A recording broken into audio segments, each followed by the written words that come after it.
SLBC సొరంగంలో 8 మంది చిక్కుకుపోయారు. ఏమైపోయారో కూడా తెలియదు. ప్రమాదం జరిగి వారిని కాపాడడానికి ప్రభుత్వం చేయాల్సిన అన్ని ప్రయత్నాలు చేశామంది. ఫిబ్రవరి 22న టన్నెల్లో ఓ భాగం కూలిపోయి 13 రోజులు గడిచిపోతున్నాయి. టన్నెల్ భాగం కూలిపోవడానికి 5 ఏళ్ల ముందు నివేదిక ప్రమాదం జరిగే అవకాశాన్ని ముందుగానే నిర్ధారించింది. ప్రమాదం జరిగిన ప్రాంతంలో ఉన్న టన్నెల్ రాతి భాగం బలహీనంగా ఉందని తేల్చింది. బలహీనమైన రాళ్లు కారణంగా ప్రమాదం జరగొచ్చింది.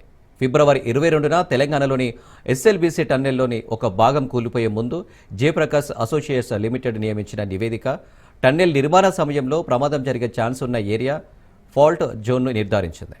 పలానా ఏరియాలో టన్నెల్ కొంత భాగం కూలిపోయే అవకాశం ఉందని కుండబద్దలు కొట్టింది. జయప్రకాష్ అసోసియేట్స్ లిమిటెడ్ నోయిడాకు చెందిన కంపెనీ 2005లో టన్నెల్ నిర్మాణ కాంట్రాక్ట్ను దక్కించుకుంది.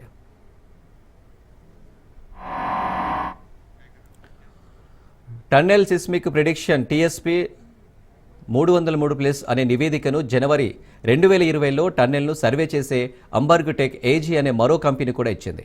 ఆ నివేదిక ప్రకారం ఫాల్ట్ జోన్ 13.88 కిలోమీటర్ నుంచి 13.91 కిలోమీటర్ మధ్య టన్నెల్ రాక్ పటిష్టంగా లేదని పేర్కొంది. సొరంగంలో చిక్కుకున్న కార్మికుల ఆచూకీ కోసం నేటికి సహాయక చర్యలు కొనసాగుతూనే ఉన్నాయి. టన్నెల్లో కొంత ఏరియా రాతి అంతా సమర్థవంతంగా లేనట్టుగా రిపోర్ట్లో పేర్కొంది.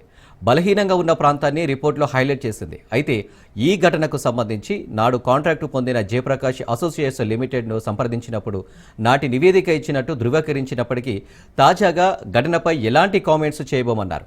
తాజాగా వివరణ ఇవ్వడానికి సైతం నిరాకరించారు. అదే సమయంలో మరో నివేదిక అందించిన అంబర్గ్ సంస్థ కూడా ఎలాంటి వ్యాఖ్యలు చేయకపోవడం విశేషం. అయితే రిపోర్టు కాన్ఫిడెన్షియల్ అని స్పష్టం చేసింది. అయితే 2 సంస్థలు ఇచ్చిన రిపోర్టు ప్రకారం టన్నెల్ కూలిపోయిన ప్రాంతం ఉన్నట్టు తెలుస్తుంది. ఫాల్ట్ జోన్ చుట్టూ పైకప్పు 3 మీటర్లు కుంగిపోయిందని సహాయక చర్యలో పాల్గొన్న సిబ్బంది చెప్పడం విశేషం.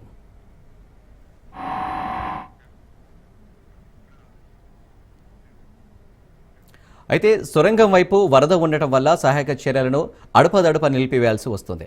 సొరంగంలోకి 13.5 కిలోమీటర్ల తర్వాత ప్రస్తుతం సహాయక చర్యలు కొనసాగుతున్నాయని ఆపరేషన్స్ నిర్వహిస్తున్న అధికారులు తెలిపారు. ఇక్కడ టన్నెల్ బోరింగ్ యంత్రం టెడ్ ఎండ్లో ఉంది. కార్మికులు కనుచూపు మేరలో ఎక్కడా కనిపించడం లేదని సహాయక చర్యల్లో పాల్గొంటున్న సిబ్బంది చెబుతున్నారు. నాడు ప్రమాదం జరిగే అవకాశం ఉందని రూపొందించిన నివేదికను రాష్ట్ర ప్రభుత్వం ఇరిగేషన్ డిపార్ట్మెంట్తో షేర్ చేసుకుందో లేదో తెలియాల్సి ఉంది. ఒకవేళ అలా చేసి ఉంటే అధికారులు పటిష్టమైన చర్యలు తీసుకునేవారు. ఎస్ఎల్బీసీ ప్రాజెక్టులో పనిచేస్తున్న నీటిపారుదల శాఖ అధికారులు మాత్రం ఈ విషయం తమకు తెలియదని చెప్పడం విశేషం.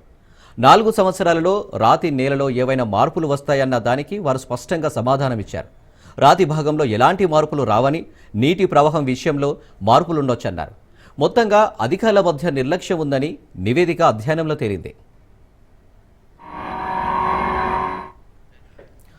ఇక టన్నెల్ భాగంలో ఇప్పుడు ప్రమాదం జరిగిన ప్రాంతం టైగర్ రిజర్వ్ ఫారెస్ట్లో ఉన్నందున బోర్హెల్స్ డ్రిల్లింగ్, సొరంగం తవ్వకాలు చేయడం కష్టంగా మారిందన్న నిజం.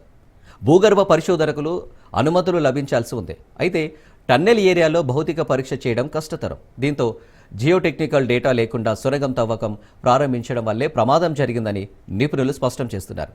Srisailam left bank underground power station సొరంగాల్లో అందుబాటులో ఉన్న డేటా, రిమోట్ సెన్సింగ్ పద్ధతులను ఉపయోగించి భూభాగం విస్తృత ప్రాథమిక అంచనాతో సొరంగం తవ్వకం ప్రారంభమైందని తాజాగా అధికారులు చెబుతున్నారు. సొరంగంలో మరణించినట్టు భావిస్తున్న వారిని Robbins tunnel boring machines manufacturing కంపెనీకి చెందిన సన్నీ సింగ్, గురుప్రీత్ సింగ్, జయప్రకాష్ అసోసియేట్స్ లిమిటెడ్కు చెందిన మనోజ్ కుమార్, శ్రీనివాస్, సందీప్ సాహు, సంతోష్ సాహు, అనుజ్ సాహు, జగత్ ఖేస్గా గుర్తించారు.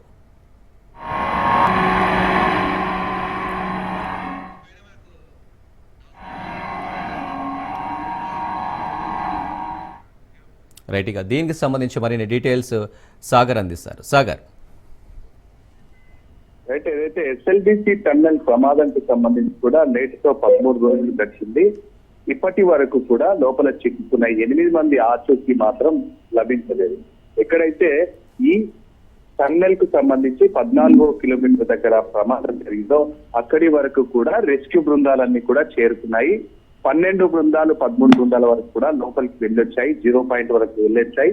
దాని తర్వాత అక్కడున్న బురద మిగతానంతా కూడా అంచనా వేశాయి. అయితే దీనికి సంబంధించి కూడా ఆర్మీలో యూజ్ చేసే జీపీఆర్ టెక్నాలజీని కూడా ఇక్కడ తీసుకొచ్చారు.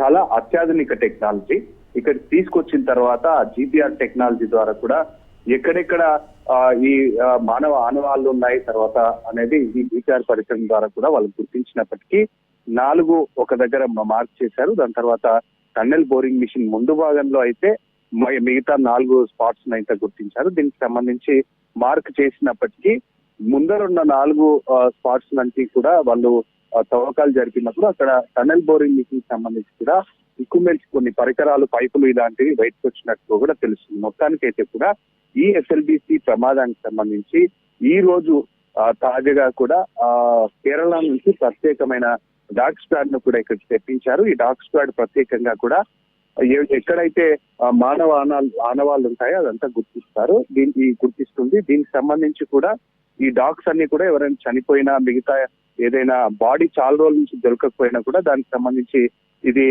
వాసన ద్వారా పసిగట్టి అక్కడ బాడీస్ అయితే గుర్తించడానికి అయితే ఉంది. దీనికి సంబంధించి ఇప్పటి వరకే టన్నెల్ లోపలికి డాగ్స్ ను కూడా తీసుకొచ్చినట్టుగా కూడా తెలుస్తుంది. దీన్ని ఇంకా ఈ రోజు ప్రత్యేకమైన హెలికాప్టర్ల ద్వారా కూడా ప్రత్యేక ఆర్మీ నేవీకి సంబంధించిన సిబ్బంది కూడా వచ్చారు. మొత్తానికి అయితే దాదాపుగా 13 రోజులు గడిచిపోయినప్పటికీ 8 మంది మాత్రం ఆచూకీ లోపలే ఉంది.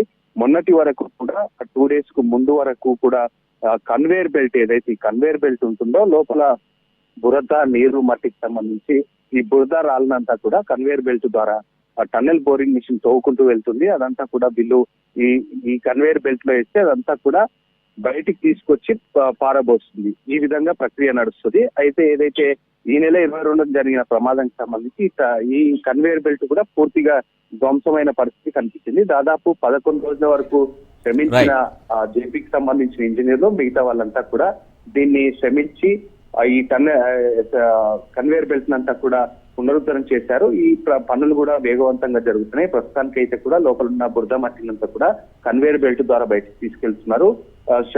ఈ ఏదైతే రెస్క్యూ బృందాలకు సంబంధించిన అధికారులు కానివ్వండి, కార్మికులు కానీ సహాయక చర్యలను యుద్ధ ప్రాతిపాదికగా చేస్తున్నారు. ఎక్కడికైతే ఒక్కొక్క షిఫ్ట్ కు 120 మంది చొప్పున అక్కడ ఉన్న బురదను మిగతా అంతా కూడా క్లీన్ చేసి బయటికి పంపిస్తున్నారు. ఎప్పటికప్పుడు కూడా దీనికి సంబంధించి ఇటు అధికార యంత్రాంగం తర్వాత మంత్రులు కూడా సమీక్షలు నిర్వహిస్తున్నారు.